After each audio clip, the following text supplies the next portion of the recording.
Bismillah. Assalamualaikum warahmatullahi wabarakatuh. Alhamdulillah wassalatu wassalamu ala Rasulillah wa ala alihi wa ashabihi wa ala amma ba'd. Kita lanjutkan pembahasan kita. Qala rahimahullah wa kullu ma dzakarna min sifatillah. Semua yang kami sebutkan, semua yang kita sebutkan dari sifat-sifat Allah SWT, baik secara terperinci maupun secara global, baik dalam hal penetapannya atau penafiannya, maka fa innana fi dzalika ala kitabi rabbina wa sunnati nabiyina mu'tamidun. Jadi semua sifat Allah yang kita sebutkan, baik yang secara terperinci ataupun yang secara umum, demikian juga sebagian sifat Allah yang kita tetapkan. Ada juga sifat-sifat yang dinafikan. Allah tidak mengantuk, Allah tidak tidur, Allah tidak letih. Semua yang kita tetapkan tersebut itu kita bersandar kepada Al-Quran dan Sunnah Rasulullah, bukan dengan sekedar apa yang kita yakini di dalam kepala kita tanpa sandaran. Sandarannya Al-Quran dan Sunnah Rasulullah SAW. Wa ala ma sara alaihi salaful ummah wa immatul huda min ba'dihim sairun. Dan kami juga berjalan sebagaimana jalannya para ulama-ulama salaful ummah dari kalangan sahabat, dari kalangan tabi'in maupun atba' tabi'in, serta mereka yang mengikuti jejak para salaf tersebut dengan baik. Maka nara wujub ijra' nusus alkitab was sunnah ala zahiriha. Kita wajib memahami nas-nas, keterangan-keterangan dari Al-Quran dan Sunnah sesuai dengan zahirnya. Dan kita bawakan itu sesuai dengan hakikat yang layak bagi Allah SWT. Jangan ditolak atau jangan diselewengkan maknanya. Wa natabarra' min tariqal muharrifin lihadzal ladina sarrafuha ila ghairi ma aradallah wa rasuluh. Dan kita berlepas diri dari jalan orang-orang yang memalingkan makna-makna apa yang Allah sebutkan dalam Al-Quran dan Rasulkan sebutkan dalam sunnahnya. Mereka menyelewengkan makna tersebut ke makna yang Allah, yang bukan yang Allah dan Rasulnya kehendaki. Lafadznya mereka menetapkan, tapi maknanya mereka tidak tetapkan. Subhanallah.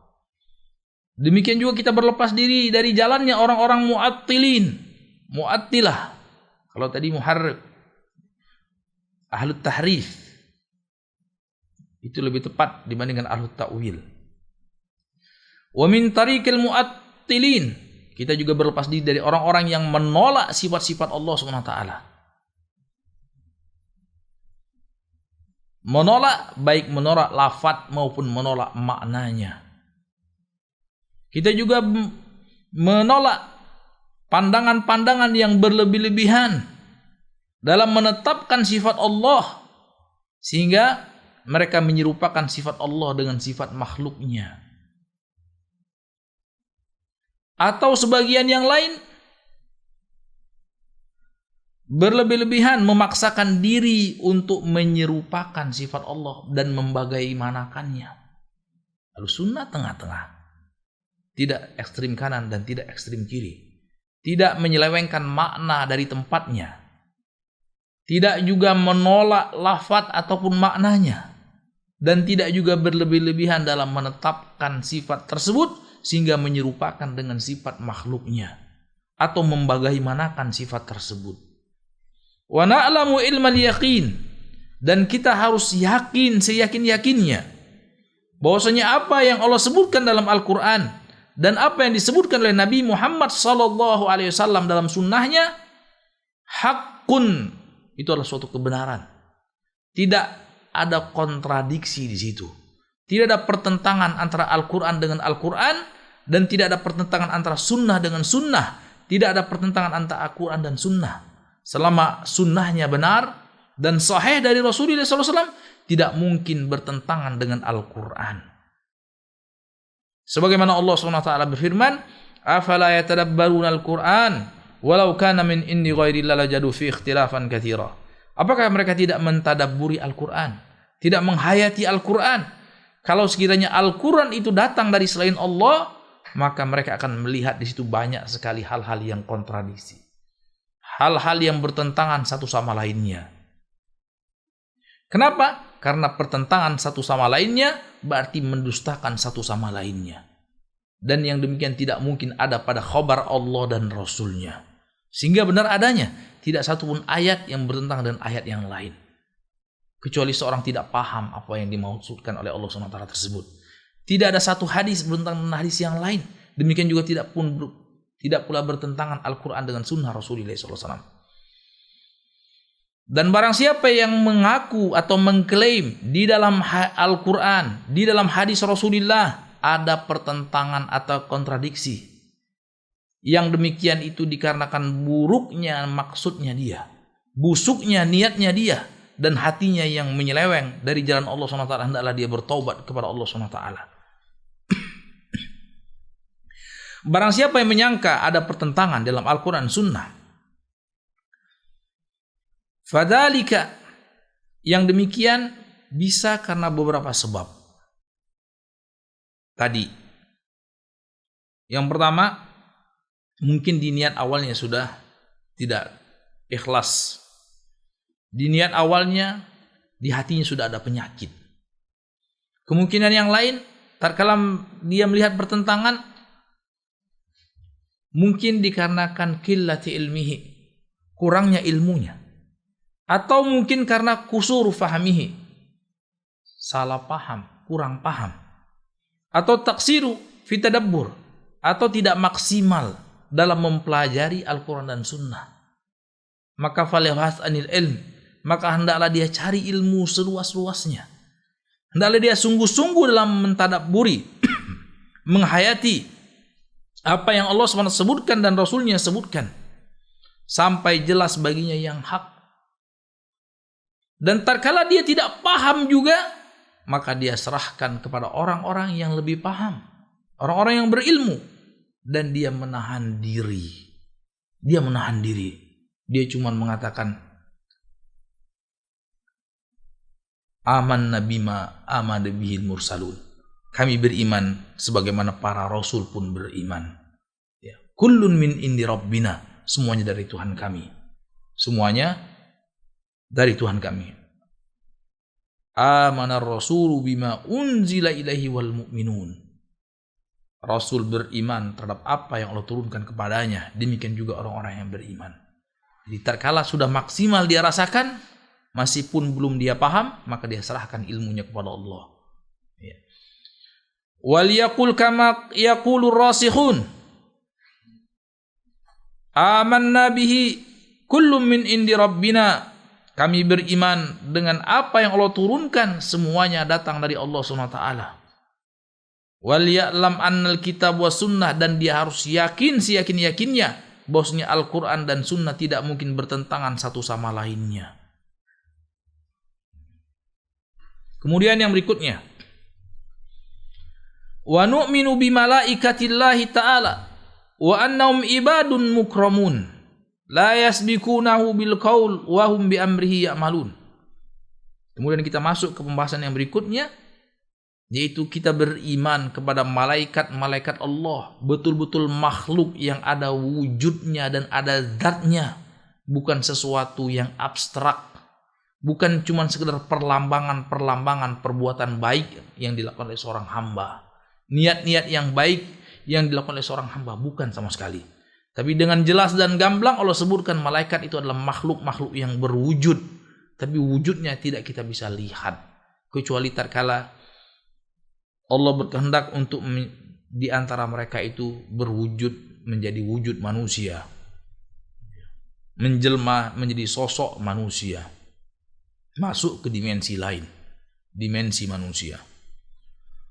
Allah berfirman bahwasanya malaikat itu ibadun mukramun, hamba-hamba Allah yang Allah muliakan, hamba-hamba Allah yang taat kepada Allah, tidak membangkang kepada Allah, dan mereka penuh taat kepada perintah Allah SWT. Khalaqahumullah ta'ala Allah ciptakan mereka sehingga mereka beribadah kepada Allah dan tunduk kepada Allah SWT dengan melaksanakan segenap ketaatannya. La yastakbiruna an ibadati wa la yastahsirun. Para malaikat tersebut tidak sedikit pun sombong daripada beribadah kepada Allah, dan mereka tidak sedikit pun merasa lelah, merasa keberatan untuk beribadah kepada Allah Subhanahu wa taala. Mereka yusabbihuna al-laila wan nahar la yaturun. Mereka mensucikan Allah siang dan malam, memuja dan memuji Allah siang dan malam, tidak sedikit pun mereka letih. Hajabahumullahu anna fala narahum. Dan Allah SWT berkuasa untuk menutupi mereka dari kita, tidak kelihatan dengan mata kepala kita. Walaupun sebagian waktu mereka memperlihatkan kepada sebagian hambanya, sebagaimana Rasulullah SAW dan para sahabatnya, sebagian Rasulullah dan para sahabat melihat dalam keadaan menjelma. Dan Rasul dengan kuasa Allah melihat malaikat Jibril dalam sosok yang asli, memiliki 600 sayap yang telah menutupi ufuk barat sampai ufuk timur, melebihi ufuk barat dan ufuk timur. Demikian besarnya malaikat Jibril. Dan pernah juga malaikat Jibril menjelma menjadi sosok laki-laki yang sempurna, yang tampan rupawan, yang gagah, lagi perkasa, memperlihatkan dirinya kepada Maryam alaihissalam, seorang wanita yang suci, seorang wanita yang dijaga oleh Allah Subhanahu wa taala, yang perawan, yang dengan kuasa Allah Subhanahu wa taala lahir dari rahim yang perawan tersebut, yang tidak pernah disentuh oleh laki-laki. Lahirlah seorang sosok makhluk yang mulia, yaitu Isa al-Masih alaihissalam. Tatkala malaikat Jibril menampakkan dirinya kepada Maryam, lalu malaikat Jibril bercakap dengannya, dan Maryam pun bercakap kepada malaikat Jibril.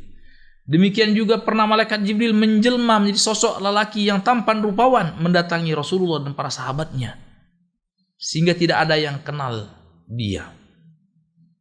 Dalam keadaan, di dalam sebuah hadis disebutkan, bainama nahnu julusun inda Rasulullah, suatu saat kami duduk-duduk bersama Rasulullah SAW, tiba-tiba datang seorang laki-laki yang tampan rupawan, yang rambutnya hitam legam rapi, kemudian bajunya putih bersih, yang mengherankan kok di antara kami tidak ada yang kenal.